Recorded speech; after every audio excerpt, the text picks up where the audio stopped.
So there really was a time back when I was talking a lot about ambiguity. It's sort of like when I began YouTube, or at least when I really began YouTubing maybe around a year ago.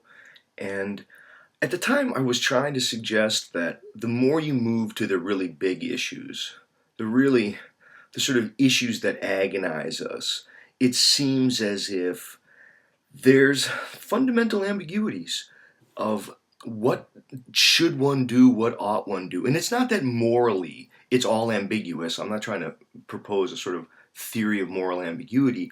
I guess what I'm trying to drive at is some of the fundamental difficulties or challenges that we genuinely face. And I think this is part of this fine line ambiguity that I've turned to it many times, that I think is this wavering point about atheism, theism, agnosticism, some of these fundamental beliefs. And I thought that maybe it would be a good way to come at some of these is to talk about this problem of control and the extent to which we have control or don't have control. Now, take for example, just as an odd case, if I look out here and if I hold my hands out in front of me, and you could do this while you're watching, right? If I hold my hands out in front of me, I can see my hands, and then as I push my hands out, at a certain point, they break my peripheral view, and I can no longer see them at all. So there's a sense in which I can see my hands, and then I push them out, and I can't see them. Now, a fish doesn't have hands. It can't look out and see. Its eyes are on the side of its head. Does it even know it's there?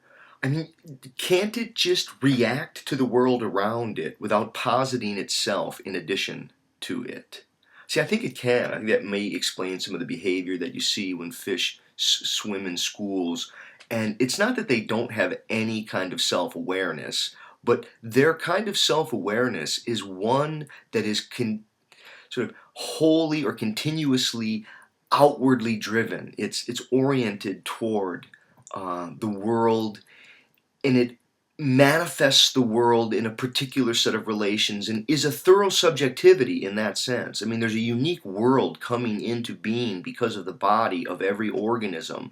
Each organism sort of produces or creates a kind of world, releases a world, a where and when, a space and time that it dwells in.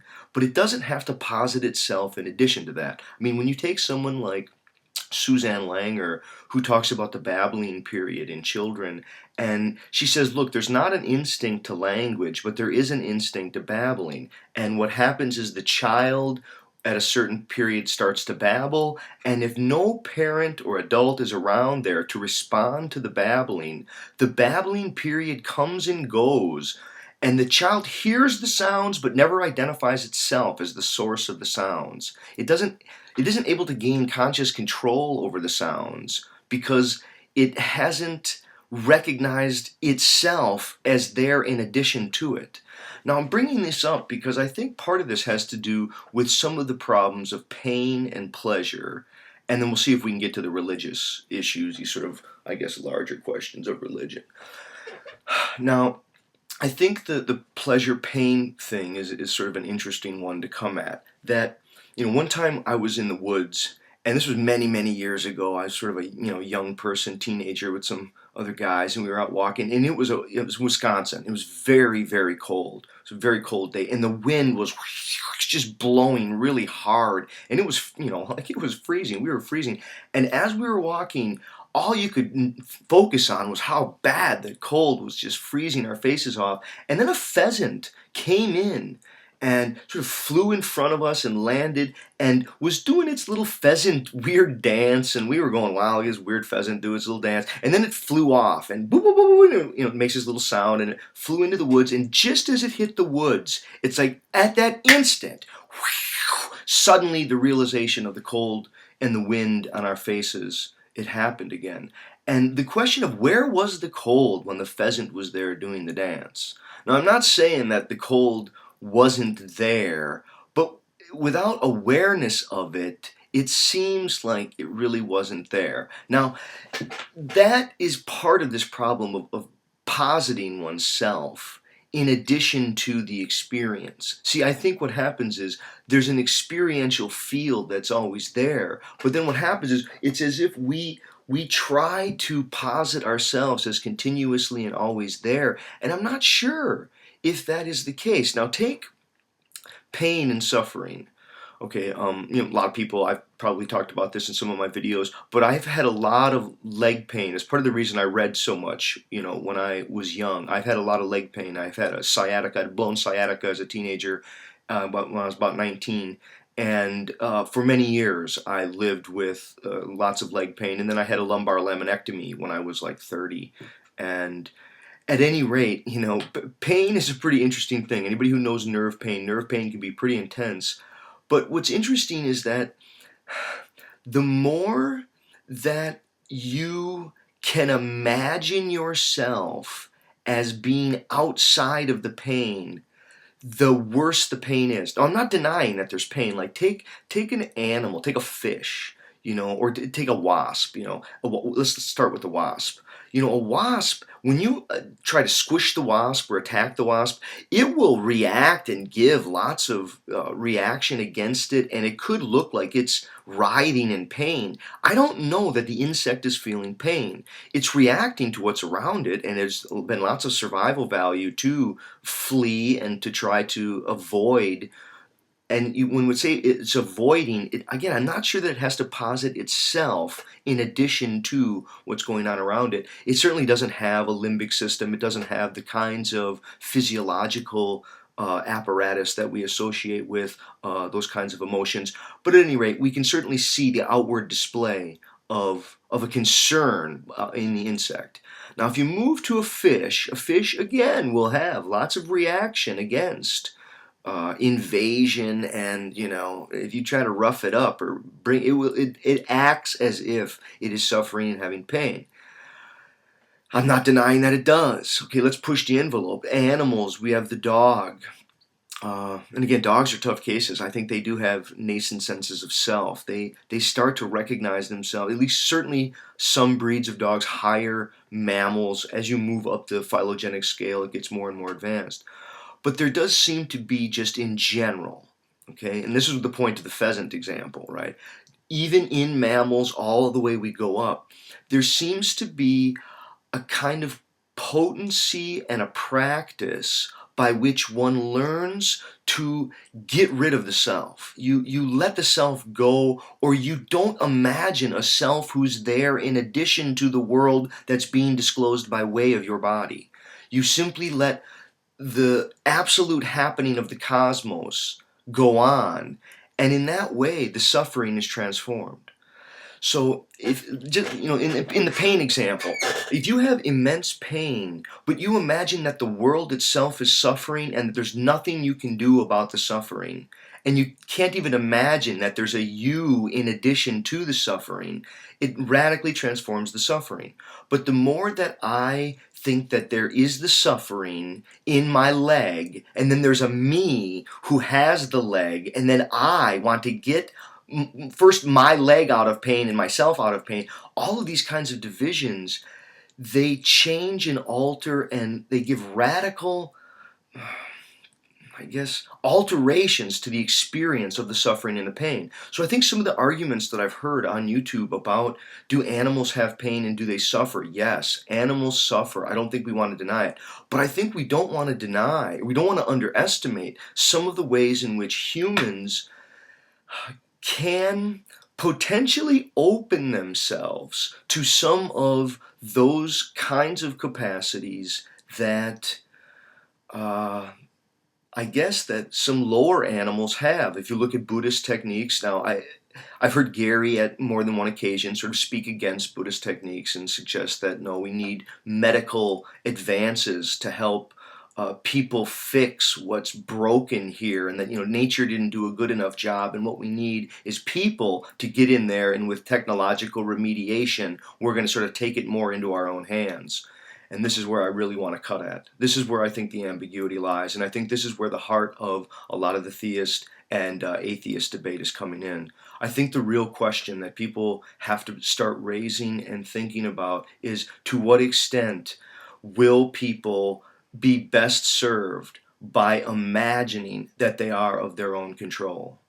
See, because I think there is a sense in which some of the religious beliefs that we find out there, I think, is take the Mormon. Okay, let's just take this example. You have some Mormon out there who has multiple wives, tons of babies, ecological, damage. It's hard to calculate the amount of footprint waste that comes from basically having that many children and the kind of population growth that will exponentially come out of that, right, when you start to do the numbers there. But I think there's something that's what would I say, something that's aligning with, I guess, certain sensibilities of meaning when a person says, there are things that are outside of my control and I want no part of technology. Now, there are other people who say, oh, that's horrible. These are people who, they don't want medicine. They don't want to use birth control. This is what they get. But now, where will you draw the line? Will you say death is a problem that needs a technological fix? Is that what it is? Is all that ails us something that needs to be fixed? How much of it is to learn how to relate to the world in a way that, I don't know, makes it more acceptable? Now, I think you want to alleviate suffering. You want to remove all unnecessary suffering. But death brings all kinds of suffering. Should we try to remove death?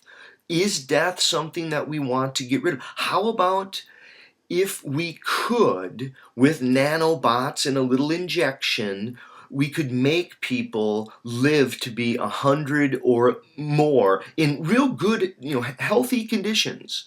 Is that better? I mean, what kind of damage will that be to the larger resources in the planet? I think the more that we start to raise these kinds of questions, the more, all I'm trying to say, the ambiguity becomes clear. I think there is a huge ambiguity, and the ambiguity rides between what could be called, we're going to be of our own making and we're going to try to be self-causes. We are going to take the reins, and by reason, we're going to figure out how to solve our problems and fix them. We're going to fix the world, whatever that means. And there's another path that says, everything is beyond my control. Everything from the weather to a lightning bolt could hit you. Your body could suddenly fail you. There are just tons and tons and tons of things that are out of your control. And there's a kind of wisdom that says, give the reins over to what's larger than you. Recognize that you're not who you think you are. Even though you have been able to accomplish all that you have, and everything that you've done is your doing, all of it was guided along on a conveyor belt that made your life possible. The air that you breathe is borrowed air. You didn't pay for any of it. There's no way for you to pay for it, even though you're continuously using it. Well, there may be a way for people to charge you in the future. Who knows? But I think there is something about the ambiguity that people are facing right now. It's hard to describe. I mean, the ambiguity is sort of like, what is the best thing to do with one's life? Should one stay with one's family, take care of one's family? Why not give up all your things and go to the third world and try to help all the people there who are in much worse conditions than 99% of the people here who are watching the YouTubes? How about 100%? The people here who are watching YouTubes are unlike the bulk of the world. The bulk of the world doesn't even know the clean water and the kind of basic health care that we just take for granted. It's hard to imagine why people can't see that ambiguity of why are people sitting around shooting YouTubes, watching shooting them and watching them when they could be out doing social good. Instead, they're going to sit around and talk about what we ought to do to help the world. Well, maybe that's good. See, it seems ambiguous. It seems very ambiguous. I think part of the problem is that we really are places and moments of the world. We're something that's doing. We're the way the world opens to itself. We're the way the world clears itself, makes room for itself. We're the way the world haunts itself as another. And yet each of us is an individual. We do have the agony of being separate. I mean, I think the work of Kierkegaard writ large is that there is a spiritual significance to the individual's life journey, and that was historically destined.